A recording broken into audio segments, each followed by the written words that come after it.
রাধে শ্যাম, রাধে রাধে, জয় রাধা মদন গোপাল। আজ আমরা আলোচনা করব শ্রীমদ্ ভাগবতের প্রথম স্কন্ধ দ্বাবিংশ অধ্যায়, পরীক্ষিতের ব্রহ্মসাপ প্রাপ্তি। হরিনাম শ্রবণ করেন, হরিনাম কীর্তন করণ, কলিতে জ্ঞান যুগ নহে, কলিতে ভক্তি ব্যতীত আর কোনো যুগ নেই। উচ্চস্বরে হরি সংকীর্তনকারী লোক নিজেকে সহ গাছপালা, লতা পাতা, বৃক্ষ আদি সমস্ত জীবের কল্যাণ করিয়া থাকেন। তাই হরিনাম উচ্চস্বরে করবেন। রাধে কৃষ্ণ কৃষ্ণ কৃষ্ণ রাধে রাধে, রাধে শ্যাম শ্যাম শ্যাম রাধে রাধে। রাধে কৃষ্ণ কৃষ্ণ কৃষ্ণ রাধে রাধে, রাধে শ্যাম শ্যাম শ্যাম রাধে রাধে। তপ্ত কাঞ্চন গৌরাঙ্গিনী রাধে বৃন্দাবনেশ্বরী বিশ্ববানুসুতাঙ্গী প্রণমামি হরিপ্রিয়। পরীক্ষিতের ব্রহ্মসাপ প্রাপ্তি। সুত বলে, শুনো শুনো মুনিন্দ সকল, হরিকথা শুনি সদা বারে কৌতূহল। মাতৃগর্ভে পরীক্ষিত আছিলা যখন, ব্রহ্মস্ত্র অগ্নিতারে করিল দহন। কিন্তু দয়াময় হরি কৃষ্ণের কৃপায়, প্রাণতার নষ্ট নাই হইল সেতায়। ব্রহ্মসাপে নিপতির প্রাণনাশ তরে, তক্ষক আসিল জপে রুদ্রমূর্তি ধরে। ভগবান প্রতিভক্তি ছিল অতিশয়, তক্ষকে হেরিয়া তাই ভয় নাই হয়। হইয়া সুখের শিষ্য ভাগীরথী তীরে, শ্রীহরি তত্ত্বকথা জানিলেন ধীরে। বিষয় আসক্তি সব করি পরিয়ার, গঙ্গার শরীরে যা দেহ তেজে তার। শ্রীহরির পুণ্য নাম গানে সদারতি, হরিরাম শুনিবারে সদা যার মতি। সুদাময় হরিকথা যেবা করে পান, আজীবন হরিপদে যেবারা কে প্রাণ। শ্রীহরির জীবের গুরু যে জন জানিয়া, আপনারও প্রাণদেহ হরিতে সপিয়া। তারও সম কেবা আছে সাধু মহাজন, গাও সদা কীর্তি তারও দৈবদত্তগণ। অন্তিমেতে বুদ্ধিভ্রম নাই তারও হয়, এই তিন ভুবনে তারও নাই কোনো ভয়। তত্ত্বজ্ঞান লাভম করি মৃত্যু হল যার, সে পরীক্ষিত সমকে বা কে আছে আর। যেই দিন ভগবান সংসার চারিল, সেই দিনে পৃথিবীতে কলি প্রবেশিল। যেদিন অনাদি আদি গোবিন্দ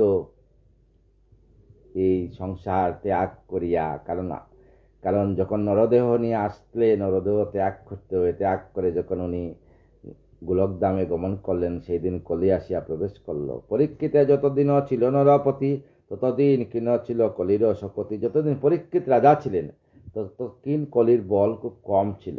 যেহেতু উনি গোবিন্দের সুদর্শন চক্র দ্বারা আবৃত ছিলেন, গোবিন্দের আশ্রয় ছিলেন, তাই কলি তাকে কিছু করতে পারে নাই।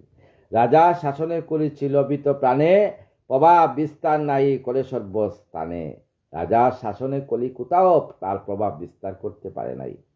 রাজারও শাসনে কালে সম্রাট মহান, গ্রহণ করিত সারো ব্রহ্মর সমান। বুঝিলেন নিপবর কলির সময়, অল্পতে সফল হয় পুণ্য কর্ম হয়। কলিতে অল্পতেই পুণ্য হয়, সফল লাভ হয়। যদিও পাপাত্মা কলি ফিরে অবিরত, তথাপি পাপের কার্য না হয় সতত। কলি যত পাপাত্মা, কিন্তু পাপাত্মার মধ্যেই পুণ্য আত্মা লুকাইয়া থাকে। বৃক্ষ সম সাবধানে ফিরে অনুক্ষণ, সুযোগ বুঝিয়া সবে করে আক্রমণ। তথাপি বুঝিলা রাজা আপনারও ছিতে, বিশেষ অনিষ্ট কলি নারিবে করিতে। বিশেষ অনিষ্ট করতে পারবে না কলিযুগে কলি। মনে মনে এই চিন্তা করিনি পবর, পামর কলিতে রাজা না করে নিধন। কলিকে রাজা নিধন করলেন না। পরম পবিত্র হয়ে পরীক্ষিত কথা, জানিতে চাইয়াছিল কইলা মততা। শ্রীকৃষ্ণ চরিত্র সহ শুভ বিবরণ, তোমাদের কাছে মুনি করিনু বর্ণন। যেই জন্য চায় সদা নিজের মঙ্গল, ভগবান গুণগাথা শুনেও বিরল। যে নিজের মঙ্গল চায়, সে ভাগবত কথা শুনে। এত শুনি ঋষিগণ আনন্দ মগন, কয়েন সুতের সব আশিস বচন। ধন্য ধন্য তুমি সুত মণি বংশধর, অপার মহিমা তব গুণের আকর। যে কথা কইলে তুমি নাহিক উপমা, অতি মনোহর কথা হয় নিরুপমা। ধন্য তব স্থিতি সুত কি বলিব আর, তুমি যা করিলে হেন কে করে প্রচার। সাগর সমান হয় কৃষ্ণের মহিমা, জগতে কে হেন আছে দে তার সীমা, সাগরের সমান অনাদি আদি গোবিন্দ মানে কৃষ্ণের মহিমা, জগতে তার তুলনা কেউ দিতে পারে না। ধন্য সেই বেশপুত্র সুকত পদন, যেইজন পাইল মাত্র কৃষ্ণের চরণ। ধন্য সেই বেশপুত্র, মাতৃগর্ভে তাকিয়া উনি কি করলেন, উনি মাতৃগর্ভে থেকে উনি সমস্ত গোবিন্দের চরণ লাভ করলেন। ধন্য সেই পরীক্ষিত পাণ্ডু বংশধর, ভুবনে যেইজন নরোত্তম নর, কৃষ্ণের মাহাত্ম্য শুনি প্রফুল্ল অন্তরে, ব্রহ্মজ্ঞান লবি প্রাণ দিল অকাতরে। ধন্য ধন্য তুমি সুত কি বলিব আর, মুদের সমাজে তুমি অমৃত আধার। ধন্য সেই অর্জুন, যে কুরুক্ষেত্র সমরে গীতা জ্ঞান লাভ করছিল। ধন্য সেই পরীক্ষিত, যে মাতৃগর্ভে থেকে গোবিন্দের আশ্রয়ে গিয়েছিল। কৃষ্ণ কথা সদা হোক হৃদয়ভূষণ, নাই কিছু অলঙ্কার আর প্রয়োজন। কৃষ্ণ কথার মধ্যে কোনো অলঙ্কার না দিলেও চলে। যেই জন দেখে হৃদয়ে ব্রহ্মময় রূপ, সেই জন পরে হয় সংসারের বুক। যেই জন হৃদয়ে হরিনাম গোবিন্দকে আশ্রিত করে সংসার চালায়, সেই জন শেষের দিনে গোবিন্দের চরণ পায়। সেই কথা কৃষ্ণ কথা তোমার অন্তরে, বিরাজিত করে সুত দেহেরও ভিতরে। তোমার সম পুণ্যবান কে আছে জগতে, সদাচ তুমি সেই রত পুণ্যব্রতে। জন্মিলে মরণ হয় বলিয়া দরায়ে, মর্তভূমি বলি সব শাস্ত্রেতে প্রচার। জীবেরও অমৃত মাত্র হরি কথা সার, যে সে অমৃত তব মুখে হয়েছে প্রচার। ভবেরও তারক মাত্র একা সেই হরি, সংসার সাগরে তিনি একমাত্র তরি। তাহার মহিমা যেই করে কীর্তন, সংসারের কাণ্ডারে বলি তাহারে গগন। সংসারের কাণ্ডালে সেই হেতু তুমি সুত পুণ্যের কাণ্ডারি। তোমারও যে কত গুণ বর্ণিতে না পারি, অগ্নিতে সরিল দহি যজ্ঞের কারণ, যজ্ঞের গৃহে দুমেতে হয় মলিন বরণ। কর্মরূপী যজ্ঞ করি ভক্তির কারণ, একমাত্র হে গোবিন্দ রাখিবার মন। যখন শ্রীকৃষ্ণরূপ হৃদয়ে বিরাজে, যজ্ঞের বিশ্বাস দূর হয় মন মাঝে। কর্ম আর উপাসনা জ্ঞানের কারণ, জ্ঞানেতেই শ্রী গোবিন্দ সতত শোভন। শ্রীকৃষ্ণ জানমিল যেবা কিবা যোগ্যতার, নাই কর্ম উপলক্ষে হৃদয়ে বিচার। শ্রীকৃষ্ণ জানিলে যে গোবিন্দকে হৃদয় সিংহাসনে রেখে গোবিন্দ সম্বন্ধে জানে, তার কোনো আর কর্ম করতে হয় না। এহেন কৃষ্ণের তুমি বুঝিয়াছ ঋষি, কৃষ্ণ কথা প্রকাশিত ভ্রমিদ সদৃশী। তব সম পুণ্যবান কে আছে জগতে, ক্ষুদ্রমতি মুরা সবে জানিব কিমতে। আর কি বলিব সুত গুণের বারতি, বিষ্ণুপদে যেই জন সদা রাখে মতি। যেজন বিষ্ণুপদে সবসময় মতি রাখে, তাহারও আলাপে হয় সার্থক জীবন। তুচ্ছতার কাছে স্বর্গের বর্ণন, কিচার স্বর্গের কথা পলুব নসার। কৃষ্ণের পলুব নাই মুখ্যের প্রচার। হেন কৃষ্ণ যেই জন সদাব যে মনে, তার স্থানেতে স্বর্গ পরাব বগনে। নাহি চাই বৈজয়ন্ত নন্দন কানন, যদি পাই সে বিবারে কৃষ্ণ ভক্তজন। তব সম কৃষ্ণ ভক্ত কুতা পাব সুত, কি কব তোমারও গুণ অতীব অদ্ভুত। শিব ব্রহ্মা আদি যত আছে দেবগণ, কেমনে হরির গুণ করিবে বর্ণন। নিগুণ সে পুরুষতে যে গুণ বিরাজে, শঙ্কা তার কেবা করে ত্রিভুবন মাঝে। তুমি যে বিদ্যানথি তুমি মহাপ্রাণ, জানো তুমি শ্রীহরির সেবক প্রদান। উদার শরীর কথা বিশুদ্ধ চরিত্র, এ তিন ভুবন মাঝে তুলনা রহিত। ত্রিভুবনের মধ্যে হরির কথার মধ্যে আর কোনো কথা হয় না। সেই কথা শুনিয়াছ অবিলাস হয়, সেই ভাগবত কথা শোনার অবিলাস হয়। কৃপা করি হরিগুণ গাও মহাশয়। সুখদেবকে বললেন পরীক্ষিত। ধন্য সেই পরীক্ষিত মহাভাগবত, যাহার কারণে কৃষ্ণ জানিল জগত। যাহার কারণে কৃষ্ণকে আমরা জেনেছি, কার কারণে? সেই সুখদেবের কারণে। কারো কলসুত সে রাজারও জীবন আদর্শ বর্ণন, কেমনে সে রাজা কৃষ্ণে হয়ে মগন। কেমনে লবেন তিনি কৃষ্ণ পদে জ্ঞান, জ্ঞান সহ মুক্তি লবি তেজের পরাণ। ভাগবত শাস্ত্র কথা রমণীয় অতি, মৃত্যুকালে সুখমুখে শুনে নরপতি, যে মৃত্যুকালে লোকমুখে ভাগবত কথা শুনে, সমুদ্র শাস্ত্রতার ভাগবত মাঝে কৃষ্ণের চরিত্র কথা সকলে বিরাজে। গোবিন্দের চরণে সমস্ত কিছু কথা ভাগবতের মধ্যে আছে। সেই রূপ কথা কহ মুনি, কহ মুনি, পরম আনন্দে মোরা সেই কথা শুনি। এহেন বচন শুনি সুতত অপদন, বিনয় করেন তো সবে মধুর বচন। বয়স কনিষ্ঠ আমি, বর্ণে অতিহীন, জ্ঞানবিদ্য ঋষি হয় বয়সে প্রবীণ।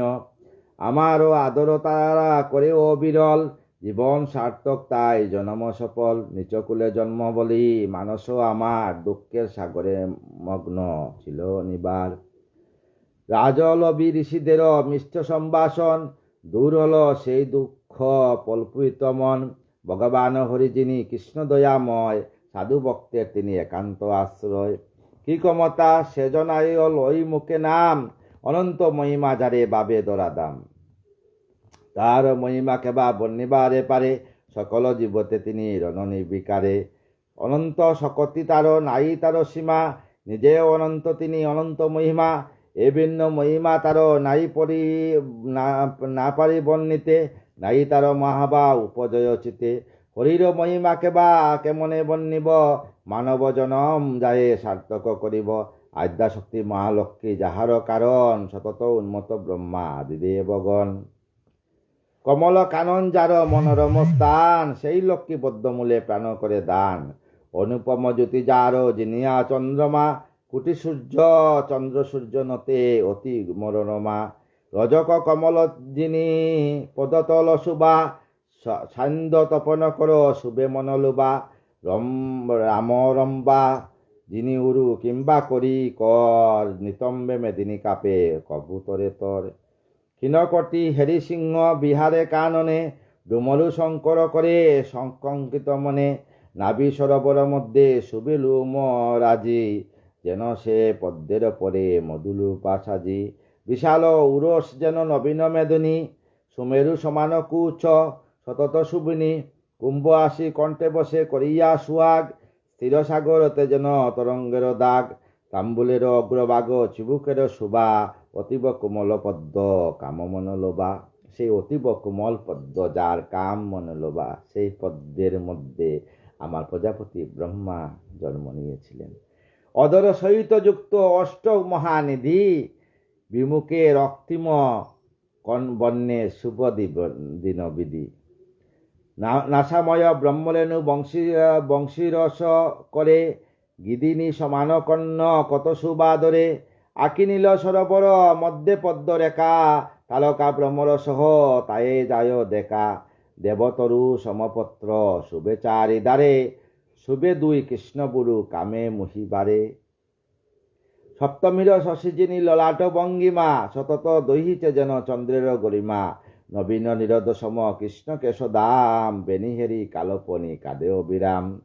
বঞ্চিত কাঞ্চন কিংবা বিদ্যুৎ কারণ, একত্রে মিলিল যেন সমান বরণ। কমল আসন তার কমল বসন, কমলেই সদাবাস কমল ভূষণ। যত কিছু দন আছে ত্রিভুবন মাঝে, সমস্ত তাহার পদে একে একে সাজে। ত্রিভুবনে সমস্ত দন যা আছে, সমস্ত দন গোবিন্দর চরণের উপরে, আর কিছু নেই। সেই হেন মহালক্ষ্মী হরির চরণ, চঞ্চলতার রাজি সদা করিছে শোভন। সেই মহালক্ষ্মী সবসময় গোবিন্দের চরণ সেবা করেন। কৃষ্ণের মহিমা হেন কে পারে বর্ণিতে, দৈন্য আজি জন্ম মম হেন ভাবি চিতে। আরো কি কইব ঋষি তাহার মহিমা, বর্ণিতে হৃদয় কাপে তাহার গরিমা।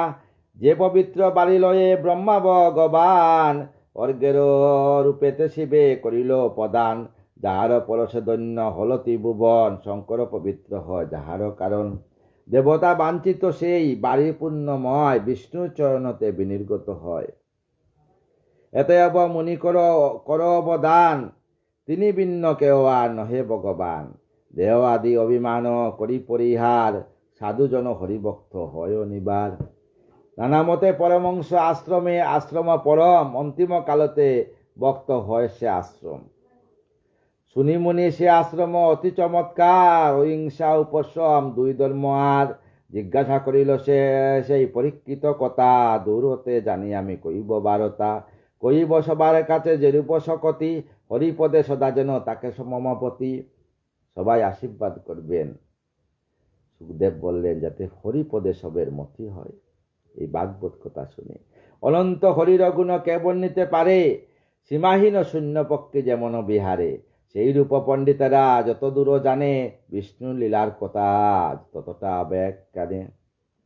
তেমনি ক্ষমতা যত রয়েছে আমার, করিব হরির গুণ সংসারে প্রচার। যা কইলা মুনিগণ করহ শ্রবণ, কি করেন পরীক্ষিত পাণ্ডবরতন। একদা করিয়ে রাজা মৃগয়ায় মন, প্রবেশিল ইচ্ছিলেন নিবিল কানন। যখন কলি আসিয়া রাজা রাজমুকুটে প্রবেশ করলেন, তখন রাজা কি করলেন? পরীক্ষিত নিবিড় কানন মৃগয়ার জাগলো হরিণ শিকার, তাই মৃগয়ার জন্য নিবিড় কাননে প্রবেশ করলেন। মৃগয়ার বেশরাজ্য করেন দারণ, স্বর্ণবর্ম অঙ্গে দেন অতি সুলভন। মস্তকে অঙ্গে স্বর্ণ মাখিয়েছিলেন, কনক কিরট শিরে হীরা তায় শুভে। হইল মোহনমূর্তি অতি মনোলোভে। কেশবলী অগ্রভাগ চারিদিকে রয়, শিবায় চন্দ্রমা যেন রয়েছে উদয়। চতুর্দিকে কেশ, আর উপরে সেই স্বর্ণের হীরা স্বর্ণ মুকুট। অতি বীর্যবান রূপ, বয়সে মধ্যম, শিকারে পণ্ডিত রাজা রূপে অনুপম। শিকারে পণ্ডিত আর রূপে অনুপম ছিলেন সেই পরীক্ষিত। কালাগ্নি সমান স্বর তরুণীতে শুভে, হস্তেতে ধরেন ধনু মৃগ প্রাণ লোভে। মৃগের প্রাণ লোভের জন্য হস্ততে ধনু ধরলেন। দ্রুতগামী অশ্বারাজা করিয়া হরণ, অগ্রেতে চলেন লয়ে পিছিয়ে সেনাগণ। রাখিয়া দূরতে সেনা প্রবেশী কাননে, ইতস্তত করেন মৃগ অন্বেষণে। দূরে সেনা রাখিয়া যখন গভীর কাননে প্রবেশ করলেন, তখন মৃগের হরিণের জন্য খুঁজতে লাগলেন কোথায় হরিণ।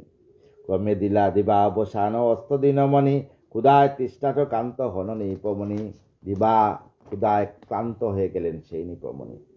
পরিশ্রান্ত হয়ে রাজা বিচারি কাননে, অদূরেতে সরোবর হেরেন নয়নে। জলাশয় হেই রাজা যায় তার কাছে, হেরেন আশ্রয় রয়ে আশ্রমে এক রয়ে তার পাশে। সরোবরের পাশে এক আশ্রম ছিল। আশ্রম হেরিয়া রাজা সরোবর তীরে, ক্লান্তি নাশ হেতু বাসে আনন্দর নেড়ে। খুব আনন্দ এই আশ্রম দেখিয়া। আশ্রম উদ্দেশ্যে রাজা করিয়া গমন, প্রবেশিল তার মাঝে আনন্দিত মন। সেই আনন্দময় ভাবে প্রবেশ করলেন। আশ্রম প্রবেশী রাজা করিল দর্শন, ঋষি এক রইয়াছেন ধ্যানে নিমগ্ন। এক ঋষি ধ্যান করিয়া আছেন, সেই ঋষির নাম হইল সৌমিক মুনি। নির্মলিত আঁকি তার নাই শ্বাস গতি, মৌনভাবে রন তিনি হরিপদে মতি। হরিপদে মতি রাখিয়া তিনি ধ্যান করতেছেন। ইন্দ্রিয়ের গতিতে নাই অটল অচল, বাহ্য তেজি মন তার সতত নির্মল। সমস্ত ত্যাগ করে শুধু হরিপদে মতিয়া শ্বাস বায়ু যাচ্ছে। সুতৃপ্তি স্বপন কিংবা আর জাগরণ, এ তিন স্থানে হতে মুক্ত প্রাণদন। সকলের হতে শ্রেষ্ঠ কৈবল্যের পদ, লাভ করেছেন মুনি জ্ঞান বিশারদ। মনিন্দ সৌমিকৈনী ঋষির প্রধান, আপনারে ব্রহ্মরূপে হইয়াছেন জ্ঞান। ব্রহ্মরূপে উনি জ্ঞান লাভ করার জন্য তপস্যায় ছিলেন। ইন্দ্রিয়ের ক্রিয়া রয়েছে রহিত, রুমিগু চর্মে তার দেহে আচ্ছাদিত। বিকীর্ণ জটারে তার মস্তকে বিরাজে, স্থিরয়ে বসি মুনি আসনেতে মাঝে। এহেন মনিরে হেরি আপন নয়নে, জল আশা করে রাজা আপনার মনে। রাজা ডাকতে লাগলেন, আমাকে এক গ্লাস জল দাও, জল দাও, জল দাও। কিন্তু মনি তো ধ্যানমগ্ন। বন্দিয়া মুনিরা চাইলেন জল, মৌনের রয়ন মুনি নির্বাক কেবল। উনি তো মৌনবত্ত, উনি ধ্যানমগ্ন, ওনার বাহিরের জগতের কোনো কিছু নেই। ধ্যানস্থ শ্রমিক মুনি জ্ঞান নাই চিতে, নিপতির আগমন না পারে জানিতে। নিপতি যে আসছেন পরীক্ষিত তার আশ্রমে উনি জানতেন না। বাইরে কোনো দ্রব্য জ্ঞান নাই তা না করিল, তাই মুনি অতিথি সৎকার। কিন্তু অতিথি সৎকার করলেন নাই শ্রমিক মুনি। মহাবশে বাবে রাজা, একই ব্যবহার না করিস মুনি বড় অতিথি সৎকার। একই ব্যবহার করলো শ্রমিক মুনি আমার সঙ্গে। রাগান্বিত হয়ে গেলেন পরীক্ষিত, কারণ পরীক্ষিতের মস্তকে যে কলি আছে। নাই ছিল অর্ঘ তার তিনেরও আসন, মধুর বচনে নাই করে সম্ভাষণ। তপস্যার অহংকার মত্ত মুনি হায়, এরূপ অবজ্ঞা তাই করিল আমায়। এইভাবে পরীক্ষিত ভাবলেন যে আমাকে বলে অবজ্ঞা করছেন। আপনারও মনে নিপ ভাবিল তখন, না বুঝি না পারিল আমি এই আচরণ। ইন্দ্রিয় সংযম মুনি মুদিয়া নয়ন, সত্য কি করেছে মুনি হরির ভজন। তিনি কি সত্যি ভজন করছেন এই কথা ভাবলেন পরীক্ষিত। অথবা আমারে ভাবি অদম ক্ষত্রিয় গার্জনাই করিতেছে অহংকারে স্থাস্ত্রীয় কুদায় তৃষ্ণা রাজা, কাতর তখন হেরিয়া মুনিরে রূঢ় আচরণ। কুদে তার হিয়া কাপে জাগে অপমান, ভাবিলেন সাজায়ে করিবেন দান। মায়ায় বলিয়া রাজা রিপু পর বসে, বলিলেন আত্মজ্ঞান সংশয়ের বসে। ক্ষুদ পর বসে রাজা হইয়া কাতর, আশ্রম বাহিরে আসি দেখে ততপর। এক সর্প পড়িয়া আছে নায়িক জীবন, দেহ মাত্র সর্পহার করিয়া দর্শন। দেখলেন রাস্তার মধ্যে এক মরা সর্প পড়িয়া আছে। আশ্রমের এইবার উপেক্ষী রাজন ধনুক কুটিতে সর্প করিল ধারণ। ধনুকের মধ্যে এই সর্পকে ধারণ করলেন। লয়ে যান কুদ বলে যথানয়ে রয়ে ঋষি, কামন কামন কায় বাক্য মনতার বন্ধ দিবানিসি। যথার্থ সে যুগী কি না জানিবার তরে, মৃত সর্প দেন তার স্কন্ধের উপরে। সত্যিকারের মুনি কি এইটা জানার জন্য তার স্কন্ধের মধ্যে মৃত সাপ জড়িয়ে দিয়েছিলেন। তথাপি মুনিন্দ্র কিছু কথা না কহিল, যোগাসনে স্থিরভাবে বসিয়া রইল। না মেলিল আঁকি দুটি, না ফেলিল শ্বাস, নাই ছিল জীবনের কোনই আবাস। ঋষির এহেন ভাব দেখিয়া রাজন, কুদমনে নিজ রাজ্য করেন গমন, আগাম্বিত হয়ে চলে গেলেন। এদিকে ঘটিল এক মহা অঘটন, যেমনে পাইল সাপ উত্তরানন্দন। কিভাবে সাপ পাইলেন তা শুনেন।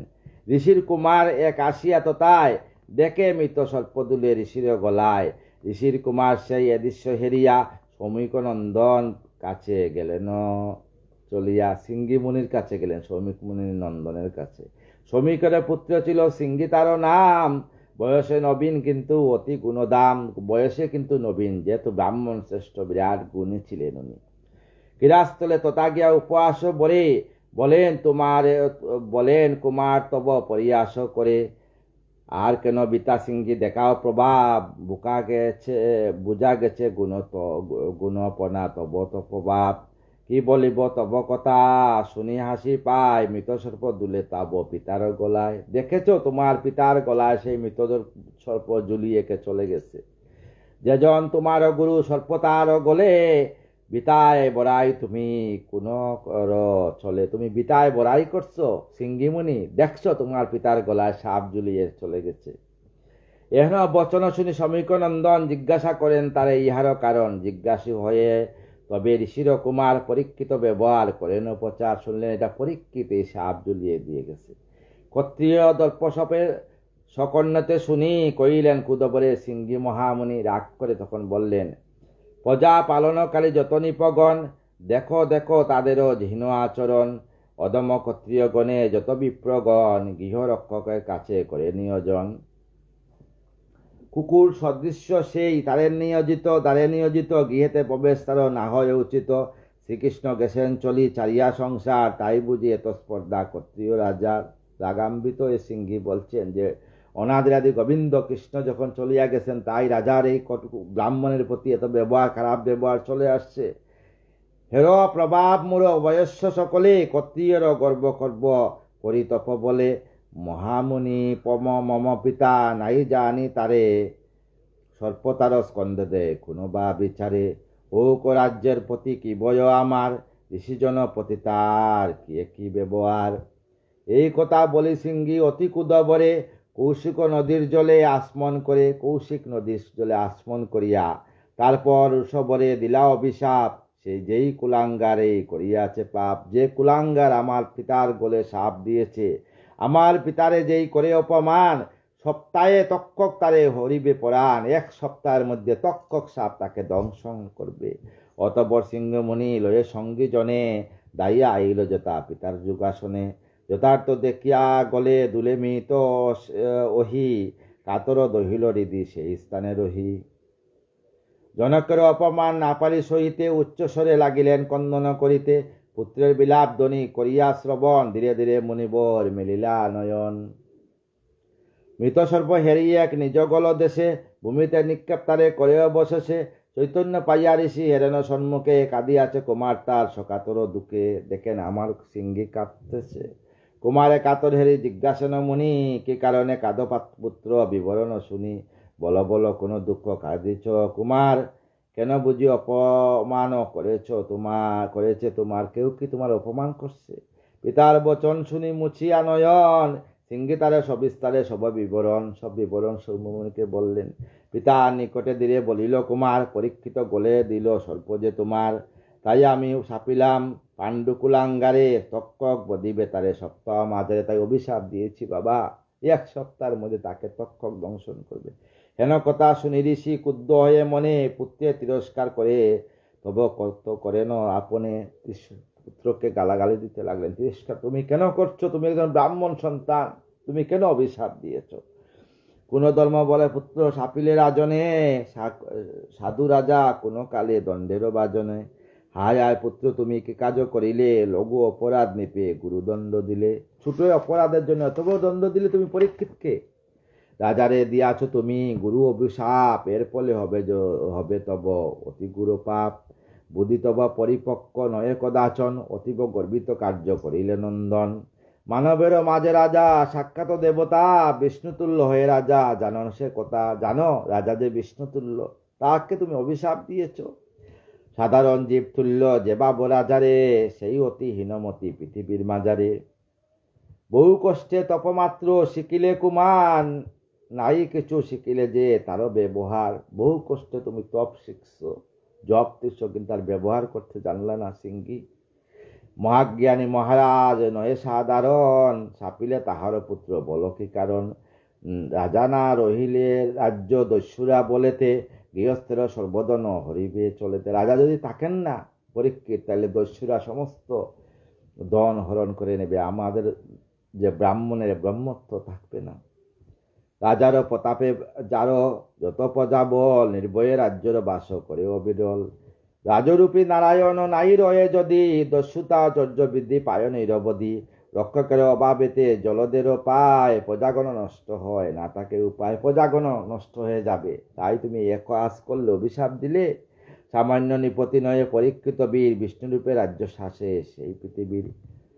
সেই পরীক্ষিতকে সামান্য ছিলেন, হৃদয়ে বিষ্ণুরূপ ধারণ করিয়া গোবিন্দের হৃদয় চরণপদ্ম স্থাপন করিয়া রাজ্য শাসন করতেন। তাই সিংহী তুমি এ কাজ করলে। সৌমিক মুনি বললেন সিংহীকে, পরীক্ষিত বিনা রাজ্য হবে অরক্ষিত, কেন পুত্র করিয়াছ এহেন বিহিত হিত। দস্যুতে ধরিবে ধরা, হরিবারে ধন, অধর্ম আসিয়া ধর্ম করিবে হরণ। এইবার পৃথিবীতে অধর্ম চলে আসবে। হায় হায় যে অনিষ্ট হইয়াছে আজ, জানি জানি পুত্র হইয়া আমাদের কাজ।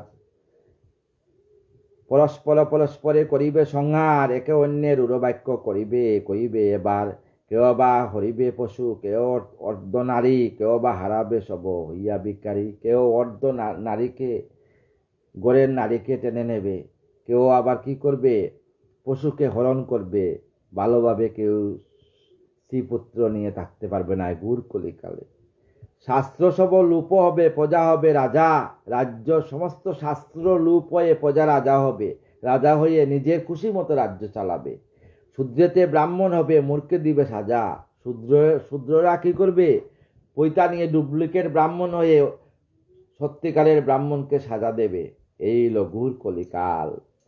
ধর্মশাস্ত্র লু হবে, কামে জবে রতি, অর্থ লাগে ধর্ম হবে, ভাবে পরে হবে মন্দগতি।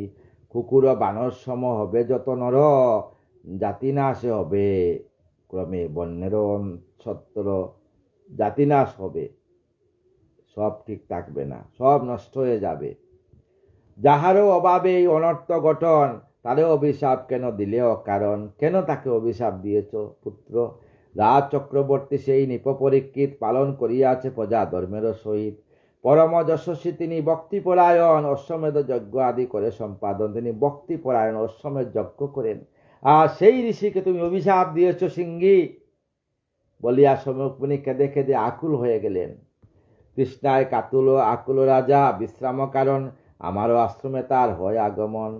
ঋষির উচিত কার্য অতিথি সৎকার। ঋষির কিন্তু আমি ঋষি, আমার কিন্তু উচিত ছিল অতিথি সৎকার, কিন্তু আমি ধ্যানে মগ্ন ছিলাম, তাই আমি বুঝতে পারি নাই রাজা যে চলে গেলেন। আমারও সংযমী হেরি হন চমৎকার। আমি যে সংযমী, তাই উনি রাগান্বিত হয়ে গেছেন। আমার সে মৌনি বাব না বুঝিয়া রাজা, অপমানে বদে বুদে কুদে দেন সেই সাজা। তাই রাজা রাগ করে এই কাজটা করছেন, আমার গলায় সাপ ঝুলিয়ে দিচ্ছেন। তুমি কেন রাজাকে অপমান করলে? এত লঘু অপরাধে কি কাজ করিলে? গুরুতর অভিশাপ কেন পুত্র দিলে? উচিত মুদে সেই অতিথি সৎকার, তা বিনা সাপ দিলে কি ব্যবহার? আমাদের উচিত ছিল অতিথি সৎকার, কিন্তু তুমি অভিশাপ কেন দিলে? বিনা দোষে অন্য কারে দণ্ড যেই জন, তারও সমান পাপী না হয় কখন? এই কথা বলে মুনি শঙ্কিত পরাণে বিলাপ করিতে তাকে ডাকিত ভগবানে। দেবের জগন্নাথ আত্মা সবাকার, অপরাধ করিয়াছে সন্তান আমার। আমার সন্তান অপরাধ করছে, প্রভু জগন্নাথ তুমি কৃপা করো। অল্প বুদ্ধি কুমারের নাই কিছু জ্ঞান, অপরাধ ক্ষমা করো তুমি ভগবান। রাজা যদি পুত্র মুড় দেয় অভিশাপ, পুত্রে মুড়ে দেয় অভিশাপ, তাহলে খণ্ডিত পারে তার এই পাপ। হেন সাপে রাজা কবু কুদ্দি নাই হন, অপরাধে দোষ না করেন গ্রহণ। যেই জন বক্ত হয় এবু বন মাঝে, কাম কুদ রিপু কার্য নাই তারও সাজে। বঞ্চনা অবজ্ঞা নিন্দা কেউ যদি করে, ভক্তজন সহ্য করে প্রফুল্ল অন্তরে। অতিশয় অপকার্য করেছে সন্তান, ব্যতীত হইল সেই শ্রমিকের প্রাণ। এত বলি মুনিবর ভগবান পথি, ক্ষমা ভিক্ষা চাইলেন লাগি আপন সন্ততি। ভগবানে ভক্ত রাজা প্রতিকারের তাই, সাপ দিতে ব্রাহ্মণতে মন তার নাই। অনাদর নিন্দা করে বঞ্চনা লবিয়া, কৃষ্ণ ভক্ত জনে কবু ক্রুদ্ধ নয়ে হিয়া। অপমান করিয়াছ নরপতি তার তরে দুঃখ নাই প্রাণেরও মাজার। যেই জন সাধু হয় ভক্তি পরায়ণ, সুখ দুঃখে সমজ্ঞানে হয় অনুক্ষণ। হেন সাধু পরীক্ষিতে আপন অন্তরে, সুখে দুঃখে সমভাব পৃথিবীর ভিতরে। হেন রাজা জ্ঞান লবি তেজিবে জীবন, সংসারে যত সুখ হবে বিনাশন। পাণ্ডু বংশধর রাজা অতি গুণ্যবান, মুক্তি লাগি সুচিন্তিত হইবে পরাণ। এতক বিলাপী ঋষি ভাবেন অন্তরে, কোন হিতে সাধিবেন পরীক্ষিত তরে। ভাগবত মহাগীত হরিকথা সার, হরি হরি বল সবে সর্বসারাৎ সার। সুবোধ রচিল গীত অতি আশা করি, সকলে বল এবে ব্রহ্মময় হরি। তাই হৃদয় সিংহাসনে গোবিন্দকে রেখে নাম করবেন, নাম ছাড়া গতি নাই কলিকালে। সমস্ত সাধুগুরু বৈষ্ণবের চরণে আমার শতকোটি প্রণাম। আপনারা আমাকে কৃপা করবেন, আপনার চরণ দুলে আমার মস্তক দিয়ে আমাকে কৃপা করবেন। শেষের দিন নব বৃন্দাবনে যেন আমি রাধা রাধা নাম করে রাধা রাধের যুগল চরণে দেহকে রাখতে পারি। রাধে কৃষ্ণ কৃষ্ণ কৃষ্ণ রাধে রাধে, রাধে শ্যাম শ্যাম শ্যাম রাধে রাধে। রাধে কৃষ্ণ কৃষ্ণ কৃষ্ণ রাধে রাধে, রাধে শ্যাম শ্যাম শ্যাম রাধে রাধে। জয় রাধে জয় রাধে জয় রাধে জয় রাধে। জয় রাধে জয় রাধে জয় রাধে জয় রাধে।